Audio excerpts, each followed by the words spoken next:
Good day. My name is Elaine Kessinger of Ivy Wolf Design Bespoke Tailoring. Yes, you do get to see me in person occasionally. And I am here today to speak to you about civilian menswear. Now, who were civilians? In the 1860s, the United States took a census. And throughout the American Civil War, it was notated which of the men served as soldiers, sailors, and Marines. At the end of the war, the bean counters had their fun, and it was established that roughly 2/3 of the men in the 1860 census were civilian throughout the war. They didn't serve. One of the largest employers in the DC area of these civilian men was the Quartermaster Department. And in July of 1864, many of these government employees were called to defend Washington City in what would become known as the Battle of Fort Stevens. And I'm going to be speaking to you today a little bit about what these men wore. How do we know what they wore? Well, in the spring of 1865, the quartermaster, in roughly the same methods, took these government employees out of their workday and lined them up for a photograph. This photo series is in the United States Library of Congress. So today I have my fellow history interpreter, Noah Briggs, to serve as model, and we will be showing at least 3 of the many looks of these civilian men.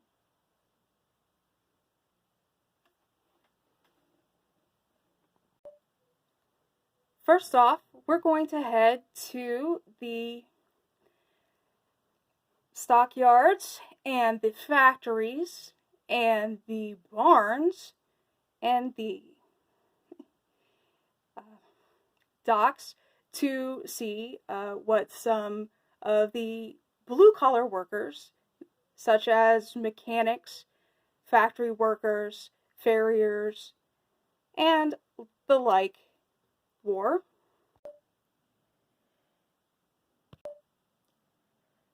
And this is our model, Noah.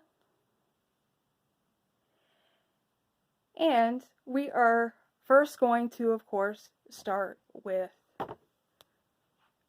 trousers. Please pardon the mess. He's chosen a pair of dark blue wool trousers, and they are rather sturdy, and they are going to wear like iron. They are the most common choice of the working man. They were available in a variety of colors of wool and also plaids and stripes. And if he declined to choose wool, he might also choose corduroy. He might choose cotton denim, which was especially popular among the seagoing trades as early as the 18th century. Or he might choose a traditional wool and cotton mix jean. Now, this was kind of a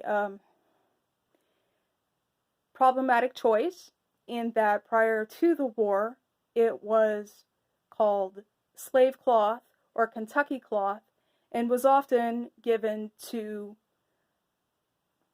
the enslaved people on the plantations. So it developed a bit of a reputation. But if our worker doesn't really care about that sort of thing, that's a choice he might make. After all, it wears like iron, and it's going to be very long lasting. Now he's covered that with a nice linen apron. Other choices, especially for farriers and teamsters and blacksmiths, might be some leather. He's covered his usual white shirt In this case, his shirt is also linen. It's one of the choices for that's especially nice in summer because it will wick the sweat and body oils away from the skin. He's covered it with a wool overshirt. And now, why choose wool in the middle of summer? Why not choose cotton? It's so much lighter. It breathes. Sure. Wool will take the sweat and wick it away from the body, and it will let it go and fly away. Cotton, however, will wick the sweat away from the body and hold on to it, allowing it to become cold and clammy. And if you've ever been around Washington City, you know that the one thing that is constant is the weather is going to change. So he's going to layer up so that he's warm in the early morning cool, and he can remove layers for the midday heat and then add layers back on as the sun goes down. Now, I mentioned he's wearing a white shirt, and again, this was the single most popular common choice for the working man. If white was not a favored choice, then he might choose a yarn-dyed cotton in plaids or checks. He might choose a cotton print. And he's topped that off with a pork pie hat. It's called a pork pie because it resembles the mold for a standing pie. And we'll be back in a moment with a clerk.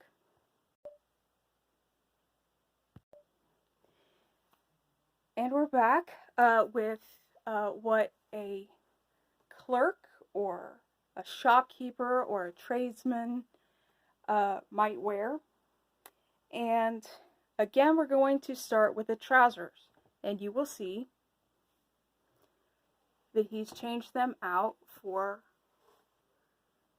a wool and linen plaid. Now you'll notice that's fairly subdued plaid, and that is what was in fashion.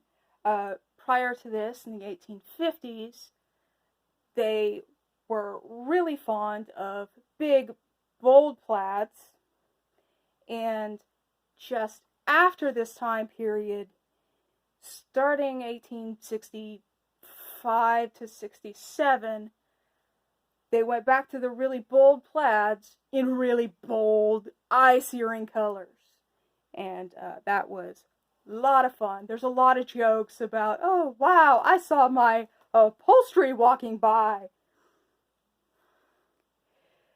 But in the mid-1860s, they tended towards a much more subdued plaid. And this particular wool and linen is a little bit lighter in drape, and it's also a little bit cooler in the weather. So, any way we can keep everybody cooler, that's good. Again, he is wearing another white shirt.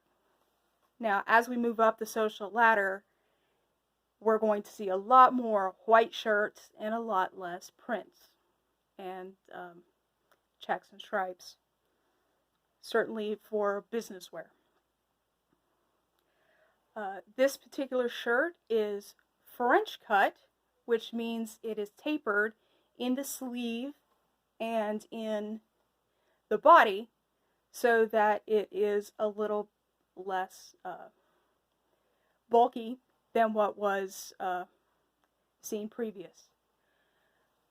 Previous to this, they used a method called the squares and rectangles shirt, and this was designed to make the most out of every bit of fabric that you possibly can.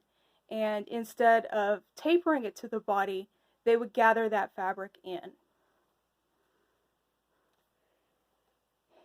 His vest is a 3-pocket vest. 3 pockets comes in the 1860s, and well, actually the late 1850s. I'm sorry, comes in the late 1850s, and you will notice that the collar of his vest goes all the way around his neck. Yep, thank you, Noah. It doesn't just stop at the shoulders, it goes all the way around.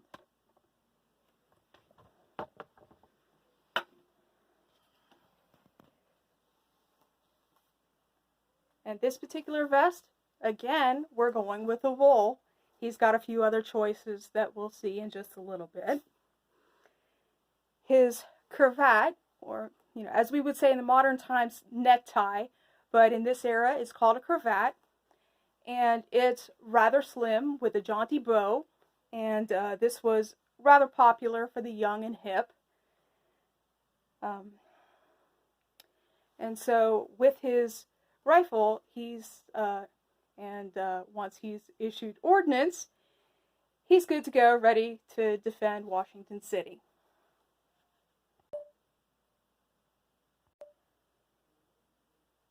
And now we head uptown and take a look at some of the professional men, such as lawyers and statesmen, physicians, scientists, especially those with the Weather Bureau, and even the university professors. Now, as you can see, he's again got the wool and linen trousers and a white shirt that you can see underneath his brilliant fuchsia cravat. And you can see that this cravat is a little bit wider and in a slightly more classic style. He's wearing a silk vest that has a woven in chevron pattern, and I hope you can see just a little bit of that. And one of the defining features of his ensemble is the frock coat.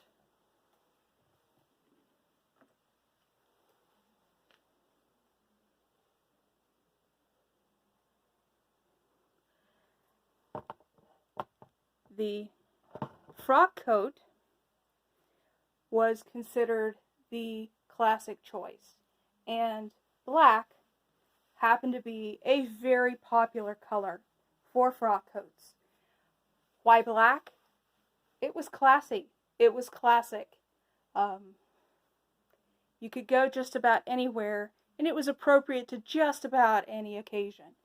So if you are taking the expense of a coat, you don't want to do that often. So you're going to choose what will make the most of your wardrobe dollar. Most professional men chose what was the business suit of the day, and that would be the frock coat. In the mid-1860s, the double-breasted frock coat was a very common choice, and that's what he has chosen here.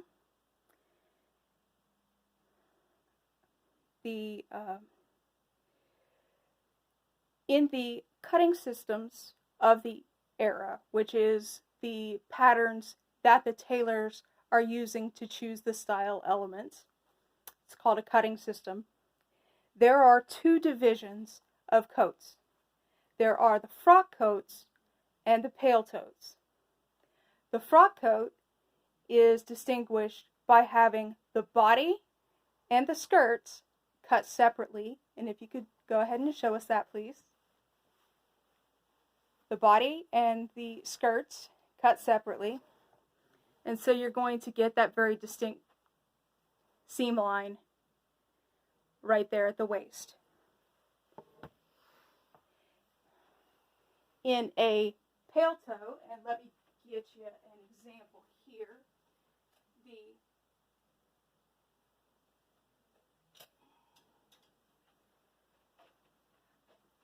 In a pale tote, the skirt and body are cut in one, so we don't have that seam. And I'm going to pass this coat off to Noah, who's going to show you what that looks like.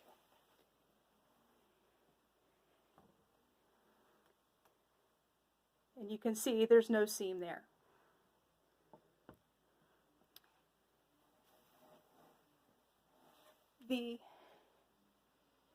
In the frock coat division,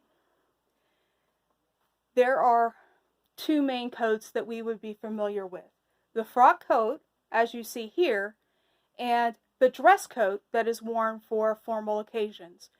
Today we would call it a tailcoat. It has that very distinct, the front ends at the waist and it's got the tails behind. That is a full dress coat. The pale tote is kind of the casual go-to coat of the era.